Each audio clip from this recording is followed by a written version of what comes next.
বিরাট বড় লাইন পড়ে গেছে সব সুন্দরী রমণীদের। ভোলে বাবার মাথায় জল ঢালবে বলে সব শিব মন্দিরের বাইরে সন্ধ্যা থেকে লাইন দিয়ে দাঁড়িয়ে রয়েছে। কারণ শিবরাত্রি বলে কথা, আর আমি চলে গেছিলাম শিবরাত্রি মেলা দেখতে। এই মেলাটা হচ্ছিল অশোকনগর শক্তি সাধনা ক্লাবের মাঠে।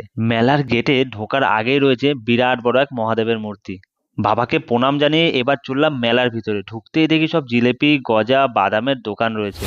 তারপরে দোকান দেখে তো জিভে জল চলে আসছিল। এই ঠান্ডায় এত হরেক রকমের পিঠে, কুলি, পাটিসাপটা, দুধ কুলি, আরোই না কত রকমের পিঠে রয়েছে। এই পাশে সারিতে রয়েছে সব ঘর সাজানোর জিনিস, এছাড়া হরেক মাল 10 টাকা 15 টাকা সব নিত্য প্রয়োজনীয় জিনিস। মেলায় বন্দুক দেখে তো ভয় পেয়ে গেছিলাম।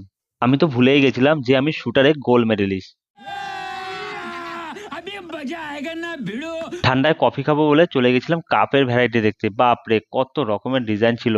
এখানে ছিল হাজারো রকমের ছোট থেকে বড় মূর্তি। মহাদেবের এই মূর্তিটা কি অপূর্ব লাগছিল।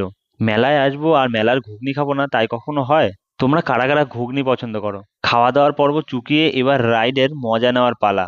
এই মেলায় কিন্তু নাগরদোলনা, ডিস্কো, ড্রাগন রাইড সবকিছুই ছিল। আমরা ডিস্কোতে চড়েছিলাম, তবে মেলার নাগরদোলনা চড়ার ইচ্ছা থাকলেও উপায় নেই, অনেকবারই অ্যাক্সিডেন্ট হতে দেখেছি। কুলহাট পিৎজা তোমরা কারা কারা খেয়েছো? আমি বাণীপুর মেলায় দেখেছিলাম, তারপর এই শিবরাত্রি মেলায় দেখলাম, আমি ট্রাই করেছি। আমার মোটামুটি লেগেছে, আর প্রাইস ছিল একটা ভার 100 টাকা। আমার মতে এর থেকে নর্মাল পিৎজাটাই অনেক বেটার।